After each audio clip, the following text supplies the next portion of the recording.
నమస్కారం అండి. శ్రీ సన్నిధి యూట్యూబ్ ఛానల్కి మీకు మరోసారి స్వాగతం. ఈ వీడియోలో మనం భోజన విధుల గురించి తెలుసుకున్నాం. అంటే భోజనం చేసేటప్పుడు, అన్నం వండేటప్పుడు, భోజనం చేసేటప్పుడు మనం పాటించాల్సినటువంటి నియమాలు ఏవైతే ఉన్నాయో వాటి గురించి తెలుసుకుందాం. ఇది చాలా ముఖ్యమైనటువంటి విషయం. అన్నం మనం ఎలా పడితే అలా తినకూడదు, ఎలా పడితే అలా వడ్డించుకోకూడదు, అన్నాన్ని ఎలా పడితే అలా వండకూడదు. అన్నం అనేటువంటిది అన్నపూర్ణాదేవి, అన్నం పరబ్రహ్మ స్వరూపం అంటాం. అన్నం అన్నపూర్ణాదేవి, అన్నం ఒక దేవత. కాబట్టి దేవుళ్ళని ఆరాధిస్తున్న విధంగానే పవిత్ర భావంతో, భక్తి భావంతో అన్నాన్ని కూడా మనం వండాలి. అదే భక్తి భావంతో అన్నాన్ని కూడా మనం తీసుకోవాలి, అంటే భోజనం చేయాలి. కాబట్టి మనం భోజనం చేసేటప్పుడు ఏ విధమైనటువంటి నియమాలు పాటించాలి అనే విషయాన్ని ఈ వీడియోలో తెలుసుకుందాం.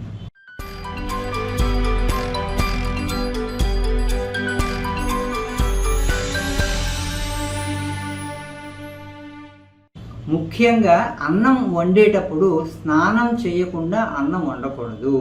ఈ విషయాన్ని మనం దృష్టిలో పెట్టుకోవాలి. స్నానం చేసి శుభ్రంగా స్నానం చేసిన తర్వాత శుభ్రమైనటువంటి పాత్రలోనే అన్నాన్ని వండాలి. అన్నం అనేటువంటిది దేవతా స్వరూపం కాబట్టి పవిత్రంగా మనం అన్నాన్ని వండాలి. స్నానం చేయకుండా ఎటువంటి పరిస్థితుల్లో ఎలా పడితే అలాంటి పరిస్థితుల్లో మనం పొద్దున్నే లేచి పళ్ళు తోముకుని వెంటనే పళ్ళు తోముకోకుండాను, స్నానం చేయకుండాను అన్నాన్ని మనం వండకూడదు.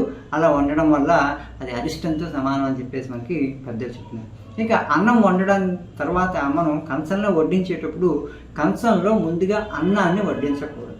కంచంలో ముందుగా మనం పప్పు, కూర ఇలాంటి పదార్థాలని మనం వేసిన తర్వాత పరమాన్నం అంటే పరమాన్నం, పప్పు ఉంటే పప్పు, తర్వాత పప్పు ముందు పప్పు, కూర, ఈ విధంగా అందులో ఉన్నటువంటి కూరలు, పప్పులు వడ్డించిన తర్వాత మనం అన్నాన్ని వడ్డించాలి. అలాగే మనం ఇంట్లో ఏమైతే వండుకున్నామో అన్ని పదార్థాలని కూడా ముందుగా కంచంలో కొంచెం వడ్డించిన తర్వాత అన్నాన్ని వడ్డించి తర్వాత భోజనం చేస్తున్నప్పుడు మనకు కావాల్సినటువంటి పదార్థాలు మనం మళ్ళీ వడ్డించుకుంటాం అన్నమాట. అదేవిధంగా మన ఇంట్లో టేబుల్లో చుట్టూ మనకి భోజనం చేసేటువంటి భోజన పదార్థాలు, కూరలు, పచ్చళ్ళు వాళ్ళు ఉంటాయి. వాటిని మనం అడిగేటప్పుడు ఎంగిలి చేత్తో ఆ పదార్థం ఇవ్వండి, ఆ పదార్థమే, ఈ పదార్థమే, ఆ కూర, ఆ పప్పే అని చెప్పేసి ఎంగిలి చేత్తో వేలెత్తి చూపించడం అనేటువంటిది మహాపాపం.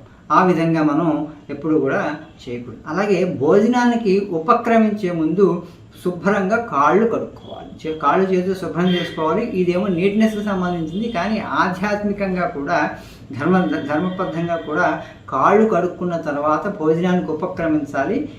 భోజనం చేసిన తర్వాత కాళ్ళు మళ్ళీ కడుక్కోవాలి. అదేవిధంగా కంచంలో చెయ్యి కడగడం అనేటువంటిది మనకి హిందూ ధర్మ సాంప్రదాయం ప్రకారం అది కూడని పని. కంచంలో మనం చెయ్యి కడుక్కోకూడదు. చెయ్యి కడిగిన తర్వాత చేతిని విదిలించకూడదు. చెయ్యి కడిగిన నీళ్ళని ఇలాగా చిమ్మద్దు, మిగతా వాటికి పడకూడదు, చేతిని విదిలించకూడదు అనమాట. చెయ్యిని అలాగే పట్టుకుని తుడుచుకోవాలి. అది మొత్తం ఏంటంటే చెయ్యి కడిగిన తర్వాత చేతిని విదిలించుకోకపోవడం, కంచంలో చెయ్యి కడకపోవడం, ఈ విషయాలు మనం విధిగా పాటించాల్సి ఉంటుంది. ఇంకొక ముఖ్య విషయం ఏంటంటే భోజనం చేసేటప్పుడు నేల మీద బాసింపేట వేసుకుని కూర్చుని మాత్రం భోజనం చేయాలి. కానీ ఈ కాలంలో మనం రకరకాలైనటువంటి పద్ధతులు ఉన్నాయి కాబట్టి డైనింగ్ టేబుల్ మీద కూర్చొని తినడం, ఇలా తినడం అలవాటు చేసుకుంటున్నాం కాబట్టి అది కూడా పెద్ద పొరపాటేం కాదు. కానీ భోజనం మాత్రం నిలబడి పళ్ళేని పట్టుకుని బఫే టైప్లో, మనకి పెళ్ళిళ్ళలో ఎక్కువగా బఫే టైప్ అలవాటు చేసేసారు. కానీ అది ఇంకా మనం అలవాటు చేస్తున్నాం. కానీ ఎప్పుడు కూడా భోజనాన్ని నిలబడి కానీ అటు ఇటు తిరుగుతూ కానీ భోజనం చేయకూడదు అనేటువంటిది ఒక నియమం మన హిందూ ధర్మంలో ఉంది.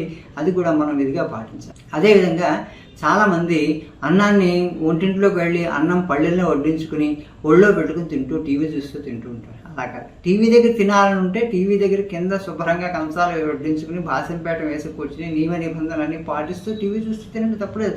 కానీ కంచాన్ని మంచం మీద కూర్చుని కంచాన్ని ఒళ్ళో పెట్టుకుని లేదా కింద కూర్చుని కంచాన్ని ఒళ్ళో పెట్టుకుని మనం భోజనం చేయడం అనేటువంటిది అరిష్టము.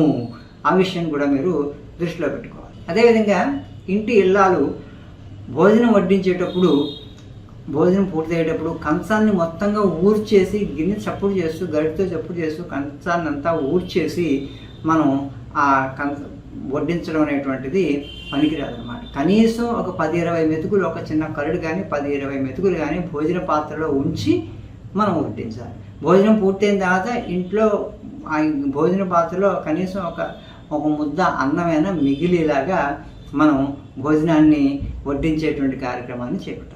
అలాగే భోజనాలు ఎటువంటి సమయంలో భోజనం చేయకూడదు అనే నియమాన్ని కూడా మన హిందూ ధర్మంలో మన పురాణ గ్రంథాలు, శాస్త్ర గ్రంథాలు చెప్తుంది.